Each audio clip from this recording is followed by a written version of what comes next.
Now, the Oscars are really dumb, and I think pretty much everybody could agree with that. From the La La Land Moonlight mix-up in, what was it, 2017, to Green Book winning of all movies, a random Crash winning Best Picture one year, like, Crash? What are we doing here? And there's been over 90 of these things, the Oscars, or the Academy, and then the awards for Best Picture and whatnot. And each year, they find some way to mess something up. We, of course, had the infamous slap heard around the world. There's also the really annoying Indiana Jones nomination for Best Original Soundtrack last year. Or was it even? That was 2 years ago. Time flies. But every single year, they do something infuriating to audiences.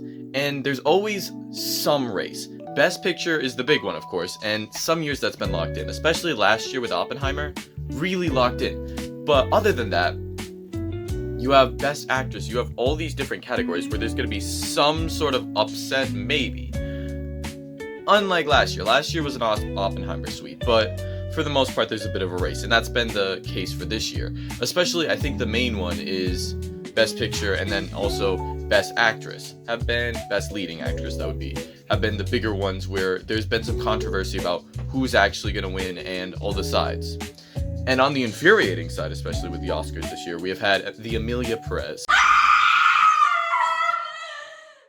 which I have loved to see go down because I saw the Oscar nominations, and I'm pretty sure that Emilia Perez was going to get in. It was predicted to get in, and I watched it on Netflix on my phone, and I'm like, what is this gay Spanish musical?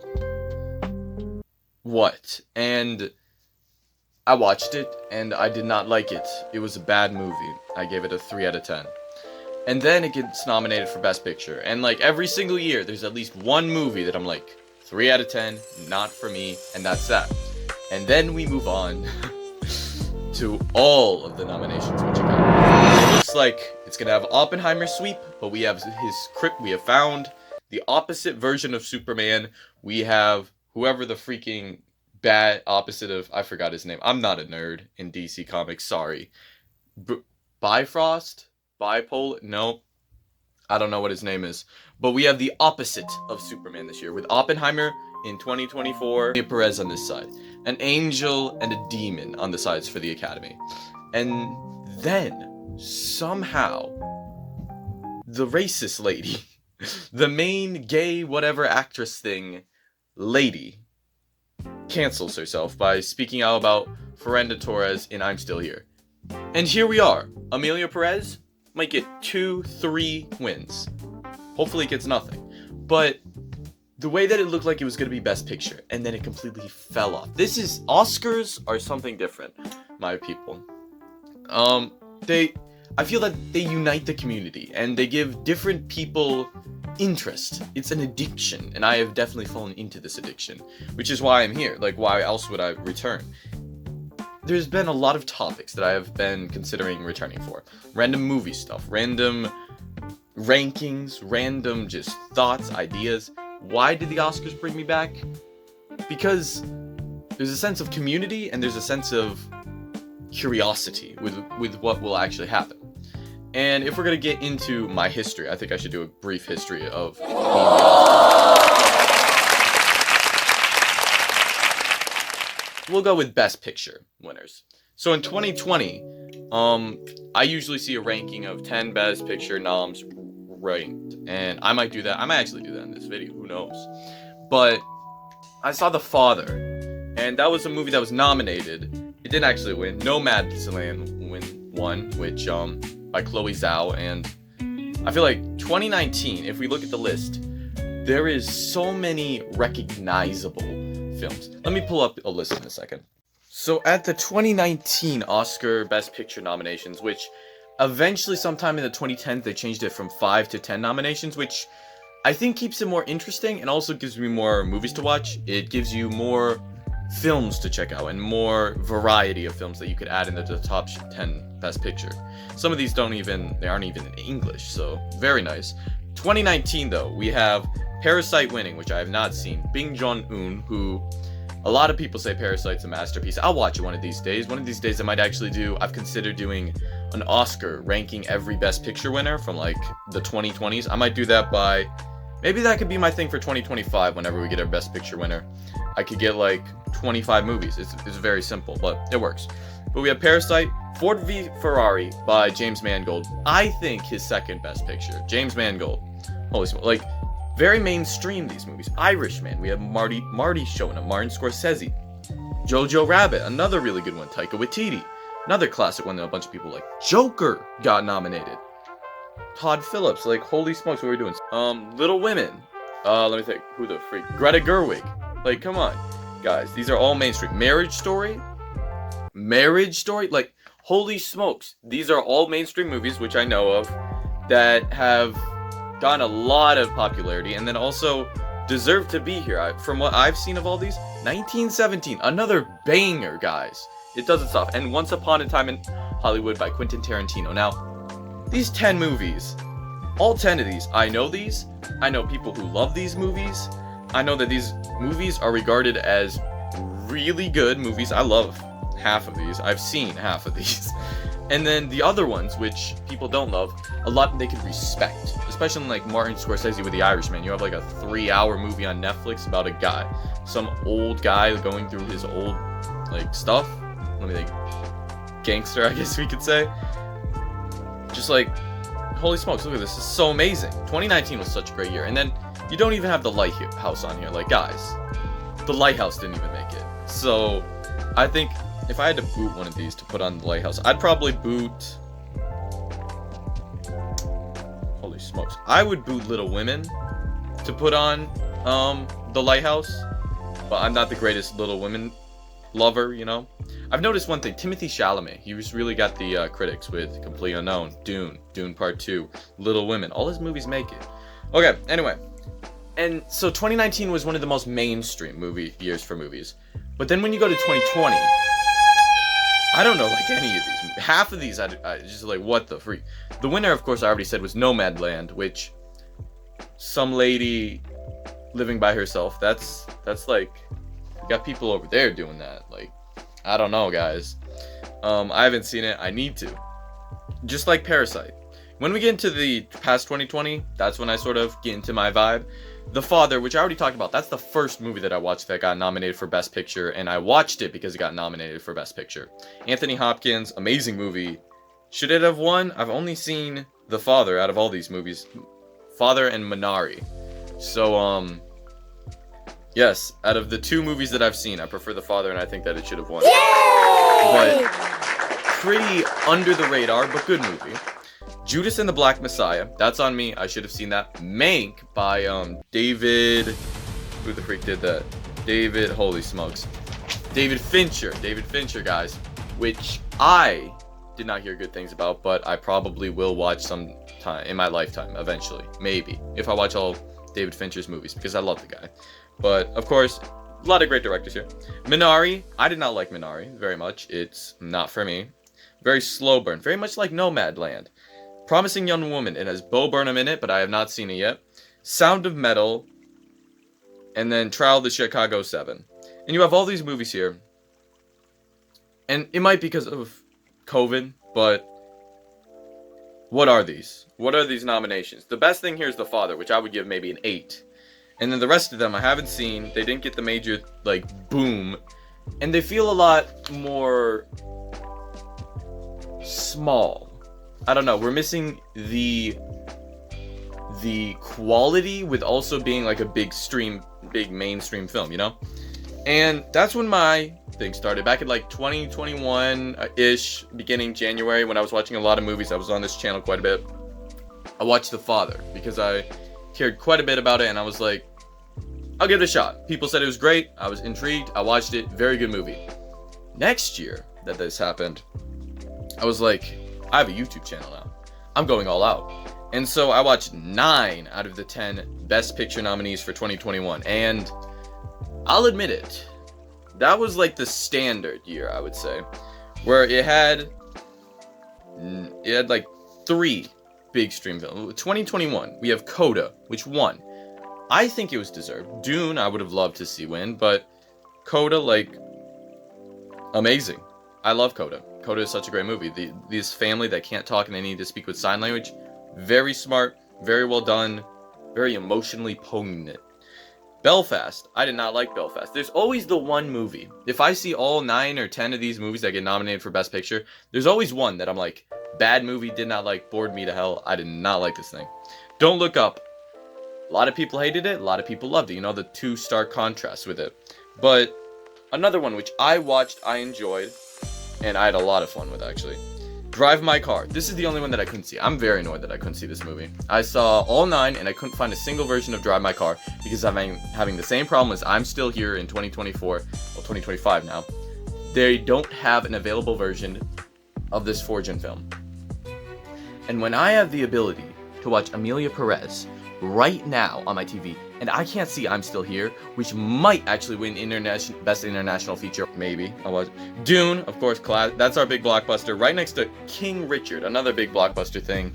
And this was the year of the slap, which was known as the worst year for the Oscars, one of the worst. Shorefillis Productions took care of it, and he talked about it, one of the worst years, yeah. Another thing that I love, the amount of people talking about the Oscars. It's very, very nice to see all these people talking about the Oscars. It's all quite amazing, isn't it? And I really appreciate the Oscars for giving us this list. Although they're pretentious, and the jokes are horrible, and their hosting is pretty awful, and they don't give the awards to the right people, and they mess up giving the awards to the right people, and they kind of suck. They do give us some movies to watch, and I appreciate that. Licorice Pizza 2021, that was the biggest one that I was like, wow, these movies are pretty crazy. I could like it. Nightmare Alley by Guillermo del Toro. Watching all of his films, might do a video on that. You know, there's unlimited potential with these videos. The Dog and West Side Story, which I both watched. Gay Cowboy, and Steven Spielberg does an old movie which everybody loves, and it's shot very well, but it's very boring at its core. Let's just talk about the winners of the past 2 years, because I could ramble all day about these, and I would enjoy it, but I only have a limited amount of time before, I don't know, you stop watching. And 2022, Everything Everywhere All at Once. Now this one was interesting, because Everything Everywhere All at Once was a big movie, and so was 2023's Oppenheimer. Both big boom movies, both summer movies, and both critically acclaimed, and audiences loved them. And they're directed by a good director / directing team and have amazing performances and are overall top 5 movies of the year. Everything Everywhere was first for me. Oppenheimer, I think, was 4th or 5th. Probably 5th.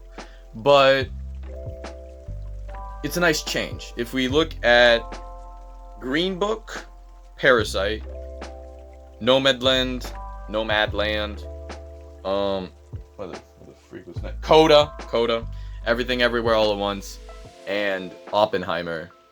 There's some variety here. We're getting big movies, we're getting small movies, we're getting interesting movies, we're getting, let's be honest, kind of boring if we're talking about Nomadland, even though I haven't seen you. I'll watch you someday and you'll be okay and I'll like you, but not today, Nomadland. Not today. And that brings us to this year, which in the past 2 years, I saw half of the nominees. I missed, I really hate that I missed Banshees of Inisherin. I started it, and I hate that I missed Tar and Triangle of Sadness. Everything else pretty much from 2022. I don't care, and I will watch you eventually. I'm sorry, but not today. 2023, however, I wanted to watch those. I was just busy. I was very busy, my guys. 2022, though, was the year of A24. Best Actor, Actress, Supporting Actor, and Supporting Actress, and Best Picture. All A24 movies. It was an Everything Everywhere All at Once sweep with a little whale on top. A24 ruled, and that catapulted me to watch more A24. And now I've seen over 40 of their films, I think. Maybe 30. Well, we don't know. 2023, however, Oppenheimer sweep. Completely deserved, and some people were complaining about Lily Rose Depp. Was that? Nah, it wasn't her. Lily from Killers of the Flower Moon losing to Emma Stone. And I didn't see Killers of the Flower Moon. I probably should. I might see it this week. Who knows? but 3.5 hours is a tall task. Speaking of which, that brings us to this year, where we have had a good lineup of films, which I enjoy pretty much all of them, and I think we have a pretty good lineup. And I think it's time that we rank these films. The 9 of them that I've seen. I have not seen I'm Still Here yet, but I'm Still Here is not available to me, so technically, since it is 2 days before the Oscars, this is their fault. Or the country's, or whoever did it. I don't know who did it. Anyway, let's rank all 9 Best Picture nominees I've seen from worst to best, in my opinion, of what is the best movie. Not what deserves Best Picture, but of course the best movie deserves Best Picture. What is actually going to win a Nora conclave currently. If Emilia Perez loses, we all win, guys. Anyway, let's rank these movies. Easily in last place, I would have to give Emilia Perez with a 3 out of 10. Overall, a bad movie, a very bad movie, which I will forget about. It reminded me of, not the movie itself, but the context of why I'm talking about it, the Oscars. Last year I watched May December, one of my least favorite movies of last year. Got a lot of critical acclaim and did have some good acting through all the cast. But I hated the story and I hated how it made me feel, and it was horrible, and I despised it. Didn't despise. I disliked it heavily. I despised it. But Emilia Perez got nominated for Best Picture, unlike May December. And so I would consider it even worse than that. And, well, the atrocities of the Academy. But Emilia Perez, the singing is horrible. We'll talk about Wicked later in like 2 minutes. But it had way better singing throughout the entire film. And Emilia Perez, it doesn't flow well. The story is disjointed. The ending does not work. The acting is bad. Except for Zoe Saldana. She gave a decent performance, but even her, like, this isn't her best role. So, and then, of course, we have all the drama with a French director trying to do a Mexican portrayal of something, and just all of this stuff with misrepresenting homosexuals and Mexicans and all of this stuff, which, really? This is what we're pushing for? Like, at least it's not one that I could even respect. I can't respect anything here. The rest of these movies I can respect. Emilia Perez, I have had strong feelings about, and I have heard a lot of rants about, and I myself have ranted about it to people who don't care. You guys might. But Emilia Perez has become the villain of this year, and nobody wants her to win, except for hierarchs somewhere in the Academy who decide that it is deserving of this, which it is not. 8th place is going to be Nickel Boys. This is on me, guys. Nickel Boys, 4 out of 10. I did not like it. It's completely my fault. I couldn't get into the POV.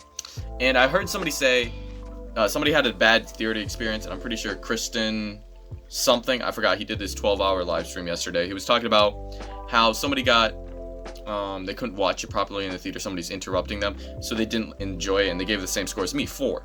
I had the same thing, but I was by myself in a dark room, alone, and I couldn't get into it. So I don't think it's the movie's fault completely. If I gave it another shot, maybe, but I was just not in the mentality to watch this thing. The POV grated my nerves. I could not do that. And I enjoyed the story. It's fine. It's like a serviceable story with a great hook of the POV, and usually this stuff works. But this did not. And unfortunately, that's why it's 8. Like, I just don't know, guys. I couldn't get into it. I was just watching it because of the Oscars. It was beautiful at moments. But, man, what a strange, random thing. I couldn't, guys. I'm sorry. It was my fault. 7th place, moving up significantly from 4 out of 10. We have a 6.5 out of 10. I watched this yesterday. Was it yesterday? Maybe 2 days ago. A Complete Unknown. Our boy Timothy. Now, Complete Unknown, it reminds me of something like Daisy Jones and the Six. It reminds me of something like, just a regular standard, like, this is a guy, he existed. This is Bob Dylan, he existed. He wasn't a great person all the way around, but he made some good music. Here's the story. But Timothée Chalamet, Timothy, our boy, embodies this role, guys. Amazing job from him. everything surrounding Timothy, not as good. James Mangold has an interesting career with going from stuff like freaking Logan to Indiana Jones 5. This guy does not have consistency. Having Wolverine and Ford v Ferrari, having 4 of those films, and now Complete Unknown and then Walk the Line. I thought it would be really cool if we had Joaquin Phoenix from Walk the Line play Johnny Cash in this. That'd be really funny to me. I know it probably wouldn't work out. He'd probably be too old and stuff, but it would have been very nice. I would have had a smile. I would have enjoyed it. But the movie itself, I enjoyed the songs. It got me more into Bob Dylan, who I know nothing about, and I still don't know him. Shrafilla said this in his Letterboxd review. You still don't know who Bob Dylan is by the end of the movie. But I really liked it. It was really funny to see Timothy just be like, the entire movie, and then girls go crazy. Very entertaining movie for me with Timothy's facial expressions and people's reactions to his facial expressions. Edward Norton and whoever the girl was that got nominated for Best Supporting Actor and Supporting Actress, do not agree with those. Not good for them. I like Timothy was good. Everything else, yeah. And that's why it gets a 6.5 out of 10. Next up, this one. This one's tough. I think this is 5th place. This one I gave like an 8. So another significant jump up. These are good movies that I enjoyed. The Brutalist. Now, a lot of people love The Brutalist. They gave it 10 out of 10. They gave it 9 out of 10. They loved The Brutalist. 3.5 hours. Favorite movie of 2024. Not for me, unfortunately. I loved the first half. The opening scene, the cinematography throughout the film, the story of this man who doesn't exist, just like the person in Tar. I didn't see Tar, but I saw that review. Brutalist, Adrian Brody is so good. Guy Pearce is very good. The person who plays his wife, Jyn Erso. I didn't know it was Jyn Erso until I looked it up on Letterboxd, guys. This is insane. The movie is crazy how good it is. Taking all of this stuff from this guy's life and making it in a cool format in 3 hours, 20 minutes. The problem, in the middle and ending chunks, it got boring. And usually, I think I would have the same experience if it was like 2 hours long. It would still be like, it was good, but then there were some chunks that didn't work. This one, when there's an hour of chunks that don't really work for me, especially with his wife, when it feels like we sort of slow down and things get a little clunky, which a lot of people complain about. Second half is worse than the first half. And I sat with it, and I gave it a 7. And I sat with it, and I gave it an 8. And I sat with it, and I felt bad that I gave it an 8. But it's still an 8 because, I don't know. There's Guy Pearce, I feel like he's very good. I feel like there was something missing. They never specifically say in the movie that, like, he died, which, I don't know, I should come up with that. I am a critique of sorts, but I don't know. It's a very interesting story. It's gonna stick with me, but as far as like a movie that I felt very moved by, it didn't get that in the somber ending, which endings are important for me. The beginning, spectacular. The first half, very, very good. The middle and ending chunks, lackluster in comparison, still good, but had some faults. And I feel the story progression was clunky. It felt real, even though it was fake. And that's The Brutalist. I'm very happy that I saw it. I wouldn't be mad if Adrian won Best Actor, and very good movie, even though it had some faults. What do we have? 4th place. Oof. Conclave. Now, Conclave, I didn't know anything about Conclave. I went in to see We Live in Time in theaters. I saw the trailer. I'm like, wow, that came out of nowhere. And it's from Mr. Berger, Mr. Edward Berger, our director of All Quiet on the Western Front, which I have not seen, and Conclave.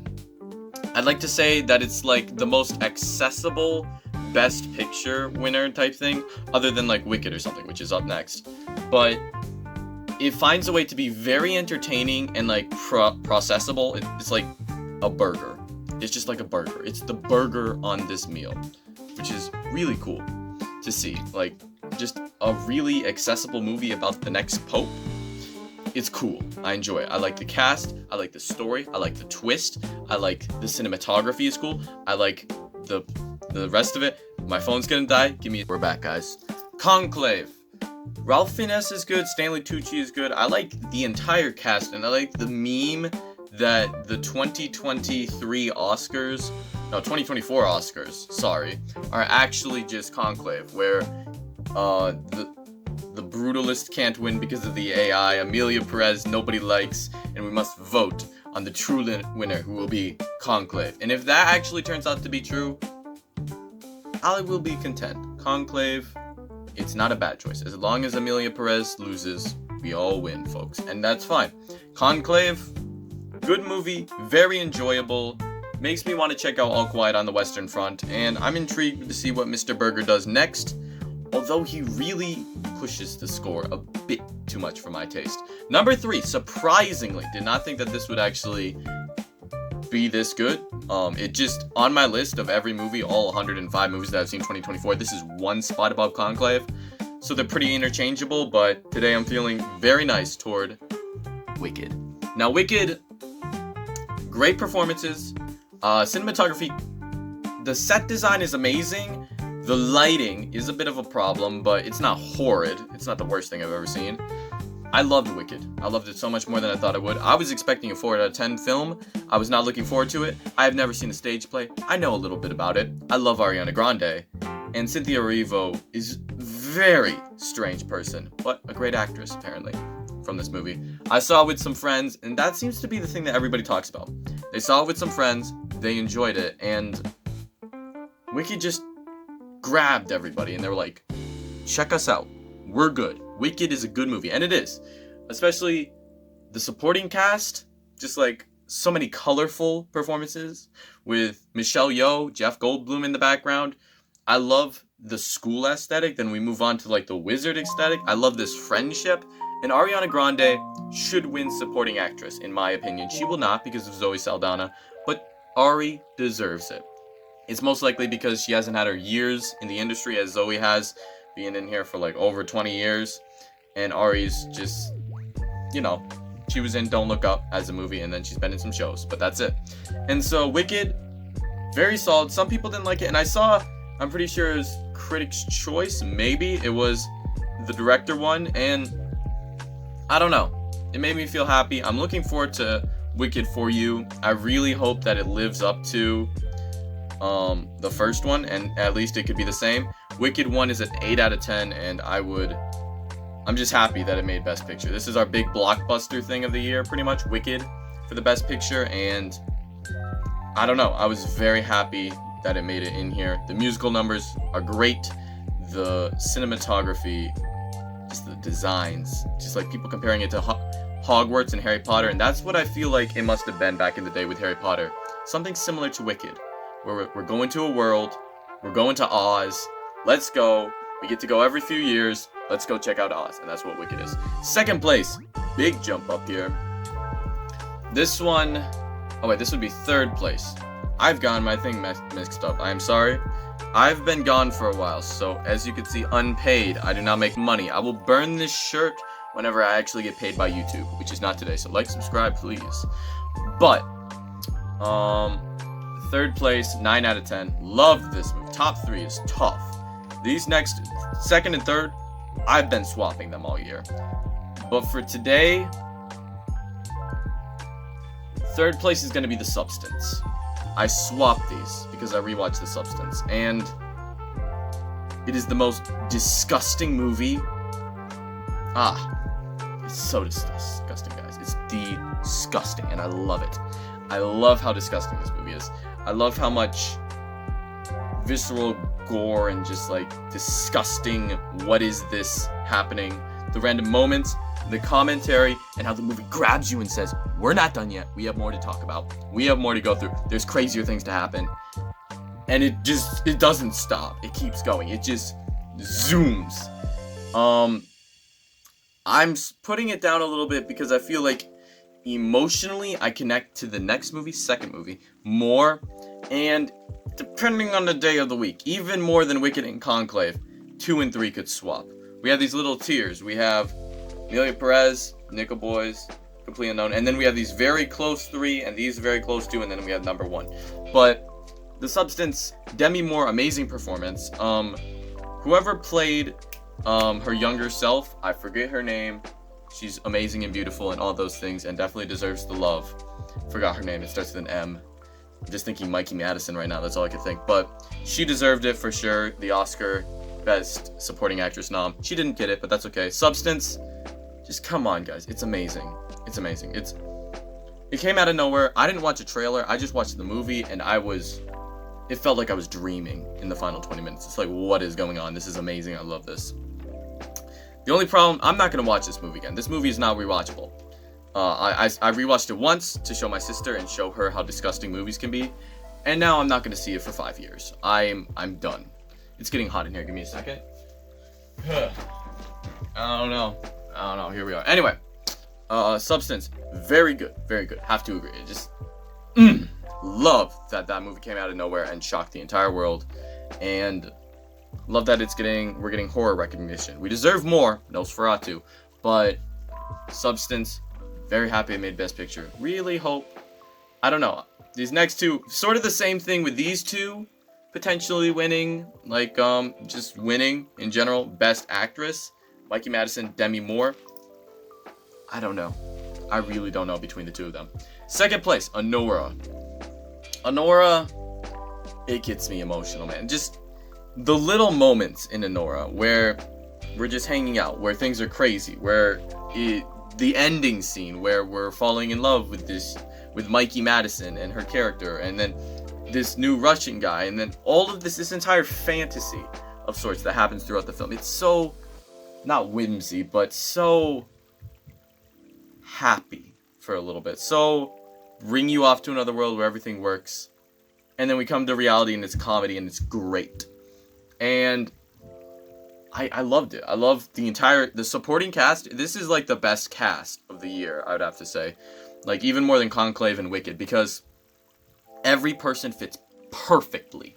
And if I'm being honest, I want Mikey to win quite a bit. Like Demi Moore, this is probably her last chance to win an Oscar ever.